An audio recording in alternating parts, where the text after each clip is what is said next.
Ankali premier league cricket स्पर्धांचा शुभारंभ। ग्रामीण भागात क्रीडा स्पर्धांचे आयोजन हमखास झाले पाहिजे, त्यामुळे मानसिक व शारीरिक संतुलन राखण्यास मदत होते। असे व्यक्तिमत्व विकासाबरोबर खेळाडूंमधील प्रावीण्य विकसित होते, असे प्रतिपादन श्री सिद्धेश्वर ग्रुपचे संस्थापक रणजित शिरसेट यांनी अंकली येथे केले।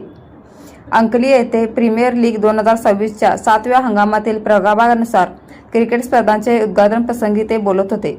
या कार्यक्रमाच्या अध्यक्षस्थानी सुनील कोरे उपस्थित होते। यावेळी सुरेश पाटील मनोगत व्यक्त करताना म्हणाले, अंकली गावाला खेळाची चांगली परंपरा असून येथे अनेक उत्तम खेळाडू निर्माण झाले आहेत। ही परंपरा अबाधित राखण्याचे कार्य सर्व संयोजकांकडून केले जात आहे, याबद्दल समाधान वाटते, असे त्यांनी सांगितले। कार्यक्रमात तुकाराम पाटील यांनी खेळामध्ये जय पराजय महत्त्वाचे नसून खेळाडूचे कौशल्य, स्फूर्ती व चिकाटी आदी गुणांचा विकास होणे महत्त्वाचे असते।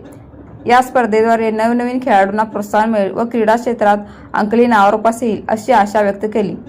या कार्यक्रमास विक्रम शिरसेट, अमर शितोळे, सचिन कुठोळे, ज्योतेप्पा कोकणे, पांडुरंग वडळ, शिवाजी कोटीवाले, बाळासाहेब लोकरे, अनिल शितोळे, केदारी कमते, नंदू शितोळे, सुरेश कुन्नुरे, संजय चौधरी, संतोष सुतार, महांतेश ढंग, सलीम मुल्ला, दिलखुश शेख, सागर गोल्लर, यासिन पटवेगार, बाबू शितोळे, पांडुरंग संधी, भरत लोकरे, राजू वड्डर, अल्लाबक्ष पटवेगार, संतोष लोकरे, गिरीश सूर्यवंशी यांच्यासह मान्यवर उपस्थित होते। कार्यक्रमात प्रारंभी विक्रम शिरसेट यांनी उपस्थित मान्यवरांचे स्वागत केले व मैदानावर मान्यवरांच्या उपस्थितीत पूजा करून व नाणेफेक करून या स्पर्धांचा शुभारंभ करण्यात आला।